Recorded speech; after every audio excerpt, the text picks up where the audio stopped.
Hello everyone, কেমন আছো তোমরা সবাই?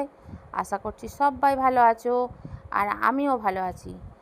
নতুন প্রচেষ্টা নতুন করে আবার শুরু করলাম। তো চলো আজকে রান্নাবান্না দিয়ে শুরু করলাম। রান্নাবান্না দেখে তোমরা আমাকে কমেন্টে জানাবে যে আমার শুধু রান্নাবান্নাই তোমরা দেখবে নাকি না আমার জীবনযাত্রাও দেখবে, সকাল থেকে রাত পর্যন্ত আমি কি করি না করি সব কিছুটাই। তো চলো আজকে হ্যাপি সানডে, রবিবারের কি মেনু হচ্ছে সেটা দেখো। দেখতেই পাচ্ছ পাশে ইন্ডাকশানে ভাত হচ্ছে, আর আমি কড়াই চাপিয়ে দিয়েছি। কালো কড়াই দেখে কেউ যেন ভেবো না যে এটা পোড়া কড়াই, একেবারেই না, এটা হচ্ছে লোহার কড়াই। আবার তোমরা অবাক হবে যে লোহার কড়াই গ্যাসে কি ব্যাপার। এর কারণ আছে। এই কড়াইটা আমি দিদিভাইয়ের বাড়ি থেকে নিয়ে এসেছিলাম। দিদিভাইয়ের শাশুড়ি মায়ের কড়াই। তো আমি কাঠের জালে রান্না করব বলে, ভিডিও করব বলেই আমি নিয়ে এসেছিলাম। তো এখন কাঠে রান্না করার সময় আমার নেই হাতে, যার জন্য আমি গ্যাসেই রান্নাটা করছি। তো আমি আলু ভাজতে দিয়েছি, মাংসের চিকেন রান্না হবে। তো পাশে ইন্ডাকশানে ভাতটা হচ্ছে, নিভিয়ে দিয়েছি। দিয়ে আবার মাংসটা হতে হতে দেখতেই পাবে আমি আবার ভাতটা করে নেবো, ঠিক করে মানে ফুটিয়ে নামিয়ে নেবো। তো চলো আলু ভেজে নিলাম, দেখতেই পেলে। তো এইবার ওই তেলের মধ্যেই দিয়ে দিলাম গোটা জিরে, তেজপাতা, শুকনো লঙ্কা। তারপরে এবার দিয়ে দেবো পেঁয়াজ কুচোনো। পেঁয়াজটাকে ভালো করে ধুয়ে পেঁয়াজটা দিয়ে দিলাম। পেঁয়াজটা এবার একটু হালকা লাল লাল হতে হতে তারপরে সব কিছু মশলা অ্যাড হবে। তো চলো পেঁয়াজটা ভেজে নিই। পেঁয়াজটা ভাজতে ভাজতে তারপরে এবার দেবো, এইবার তো আমাকে মিক্সিতে মশলা বাটতে হবে। আচ্ছা, তো চলো এবার মিক্সিতে ওই যে দেখলে আদা, রসুন, কাঁচা লঙ্কাগুলো পেকে গেছে। আমরা কিন্তু শুকনো লঙ্কা খাই না, আমরা কাঁচা লঙ্কা এই তরকারিতে দিই। তো এই যে মশলা বাটা হয়ে গেছে, তো এবার মশলাটা দিয়ে দেবো পেঁয়াজের ওপর। পেঁয়াজটা ভাজা ভাজা হয়ে গেছে, নুন হলুদ দিয়ে এবার মিক্সি ধোয়া একটু জল দিয়ে দেবো, আদা রসুন কাঁচা লঙ্কা, একটু জিরেও দিয়েছি। তো এবার মশলাটা একটু কষিয়ে নিয়ে তারপরে দেবো মাংসটা। তো দেখতেই পাবে, সবাই জানো মাংস রান্না করতে। মাংস তেমন কিছু কঠিন যে রান্না তা নয়, খুবই সহজ রান্না, কিন্তু আলাদা আলাদা পদ্ধতিতে আলাদা আলাদা মানুষের রান্নাটা করে। তা আমি কেমন করে করি সেটাই দেখো তোমরা। তো চলো নুন হলুদ দিয়ে দিলাম, দেখতেই পেলে মশলার উপরে। এবার একটুখানি কষিয়ে নিয়ে এবার দিয়ে দেবো মাংসটা ধুয়ে রেখে দিয়েছি। মাংসটা ধোয়া মাংসটা এবার দিয়ে দেবো। যে টমেটোটা দিয়ে দিলাম, কুচিয়ে রেখেছিলাম টমেটোটা, ওটা টমেটো 4 ফালা করে রেখেছিলাম, ওটা ছাড়িয়ে দিয়ে দিলাম হাতে করে। তো এবার মাংসটা দিয়ে দেবো। মাংসটা দিয়ে ভালো করে কষিয়ে তারপরে ভাতটা দেখবো ভাতটা কতদূর হয়েছে।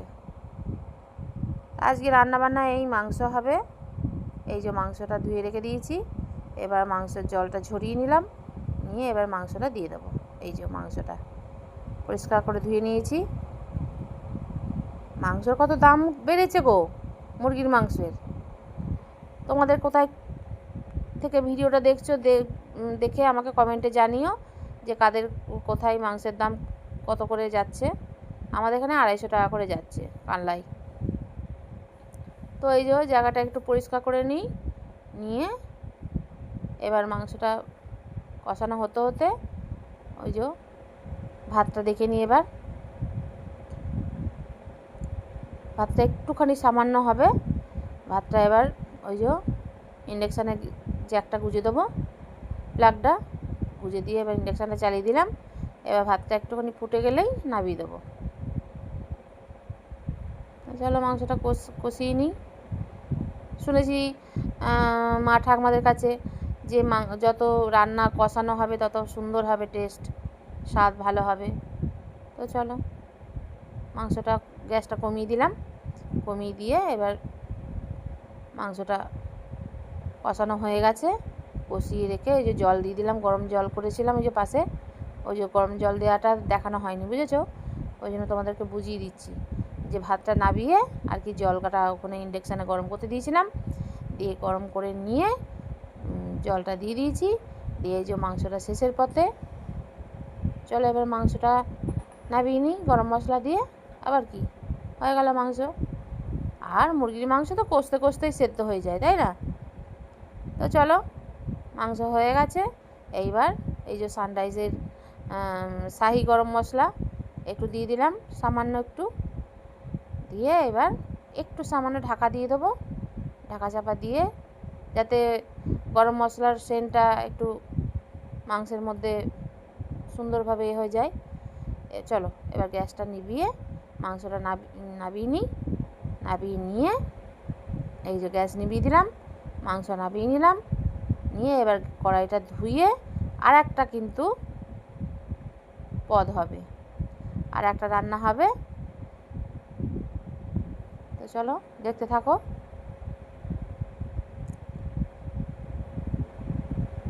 যা গরম পড়েছে, গরমেতে আর রান্নাঘরে আমাদের মতো মেয়ে মানুষদের এই কতক্ষণ যে থাকতে হয় সে একমাত্র আমরাই জানি। এই যে ইন্ডাকশানটা ভাত হয়ে গেছে, সব হয়ে গেছে, ইন্ডাকশানটাই ভাতটাই করি, যার জন্য গ্যাসের যা ক্রাইসিস এখন বুঝতেই পারছো। তো এই যে ভাতটা ফ্যান ঝরিয়ে নিয়ে চলে এলাম, নিয়ে এবার সুন্দর করে গুছিয়ে রেখে দেবো, ইন্ডাকশানটা মুছে ভালো করে সোজা করে রাখলাম। এই যে এবার কড়াইটা ধুয়ে নিয়ে চলে এসেছি, কড়াইয়ে দিয়ে দিলাম তেল, দিয়ে এবার চুনো মাছ নিয়েছিলাম, গতকাল চুনো মাছ নিয়েছিলাম, সেই চুনো মাছটা ফ্রিজে রেখে দিয়েছিলাম। আমার বরের আবার চুনো মাছের ঝাল চচ্চড়ি ভাজা টক খুব পছন্দ, তো যার জন্য ছেলের জন্য আজ রবিবার যেহেতু মাংস তো করতেই হবে, আর এই যে চুনো মাছ চচ্চড়ি হবে। ওই যে মা হাতে করে কড়াইটা তেলটা একটু গরম হয়ে গেছে কিনা নাড়িয়ে দেখে নিলাম, দেখছো ধোঁয়া উঠে গেছে। এই যে মাছটা দিয়ে দিলাম, মাছটা দিয়ে দিলাম, এবার দিয়ে একটু ভাজা ভাজা করে নেবো। দেখো মাছটা কিন্তু আমি সব মাছটাই দিয়ে দিলাম একসাথে কড়াইয়ে, দেখেছো? কিন্তু একটা মাছও কিন্তু ভাঙবে না, গুঁড়ো গুঁড়ো হবে না, প্রত্যেকটা মাছ কিন্তু গোটা থাকবে। এই যে মাছ ভাজা হয়ে গেছে, এবার তুলে নিলাম, নিয়ে এই যে সবজিটা ধুয়ে রেখেছিলাম, সবজির মধ্যে দিয়েছি আলু, একটা আলু, অল্প একটু কুমড়ো, একটা বেশ বড় সাইজেরই পেঁয়াজ, 4-5টা কাঁচা লঙ্কা চিড়ে দিয়েছি। এই যে মাছটা ভাজা হয়ে গেছে, দেখো গোটা গোটা রয়েছে, দেখেছো মাছগুলো, একটা মাছও কিন্তু ভাঙেনি। তো যাই হোক আবার একটু তেল দিয়ে দিলাম মাছ ভাজা ওই তেলটার মধ্যেই, দিয়ে এবার দিয়ে দেবো কালো জিরে ফোড়নে, ফোড়নে দিয়ে দেবো একটু কালো জিরে, আর কিছু দেবো না, ওই সবজিটা ওই যে কালো জিরে দিয়ে দিলাম, দিয়ে এবার ওটা একটু নাড়াচাড়া করে কালো জিরেটা একটু ভাজা ভাজা মতন হয়ে যাবে, দিয়ে ওই যে সবজিটা দিয়ে দিলাম, সবজিটা দিয়ে এবার নাড়াচাড়া করে ওই যে টমেটো একটা কেটে রেখেছি, ওই যে নুন হলুদ দিয়ে দিলাম। তেমন কিছু মশলা দেবো না কিন্তু তরকারিটায়, খেতে কিন্তু ভালোই হয়। তো চলো এই যে মশলা নুন হলুদ দিয়ে দিলাম, দিয়ে একটু নাড়াচাড়া করে নিয়ে এবার টমেটোটা দিয়ে একটু ঢাকা চাপা দিয়ে দেবো, ঢাকা চাপা দিয়ে দেবো, তরকারিটা একটু মজে যাবে। তারপরে ওই যে টমেটোটা চেরা আছে, চারফালা করা আছে, ওই যে ঢাকা চাপা দিয়ে ওর গ্যাসটা কমিয়ে দিলাম, গ্যাসটা কমিয়ে দিয়ে বেশ কিছু এদিক ওদিক কাজ থাকে সেগুলো করে নিলাম, নিয়ে এবার ওই যে ঢাকাটা খুলে দেখে নেবো যে কতটা কি তরকারিটা মজেছে। এই যে একটু তরকারিটা মজে মজে এসছে, এবার একটু সামান্য জিরে গুঁড়ো দিয়ে দেবো, শুদ্ধ একটুখানি জিরে গুঁড়ো দেবো, আর কিচ্ছু মশলা দেবো না, দিয়ে ওইটা আবার একটু ঢাকা দিয়ে দেবো। ঢাকা দেওয়ার পর ওই যে একটুখানি জিরে গুঁড়ো দিলাম, দেখলে সামান্য একটু শুদ্ধ জিরে গুঁড়ো দিয়ে এবার নাড়াচাড়া করে আবার একটু চাপা দিয়ে দেবো, মশলাটা কষে যাবে, জিরে গুঁড়োর গন্ধটা চলে যাবে আর কি। তারপরে যে ঢাকা চাপা দিয়ে দিলাম। আবার খানিক বাদে ঢাকাটা খুলে দেখে নিলাম, ওই যে জিরে গুঁড়োর গন্ধটা চলে গেছে, কাঁচা গন্ধটা দিয়ে এবার ওই যে মাছ ভাজাটা দিয়ে দিলাম। আর কুমড়ো রয়েছে, একটু মানে জল বেরোয় কুমড়ো থেকে, জানোই। সামান্য একটুখানি ওই বাটি ধুয়ে, খুন্তিটা ধুয়ে জল দিয়ে দিলাম। এবার ঢাকা চাপা দিয়ে দিলাম। হয়ে গেল। আবার খানিক বাদে ঢাকাটা খুলে এই যে তরকারিটা কিন্তু একদম রেডি হয়ে গেছে, মাখা মাখা পাড়া তরকারিটা হবে। ওই দেখো আলু টালু সব সেদ্ধ হয়ে গেছে।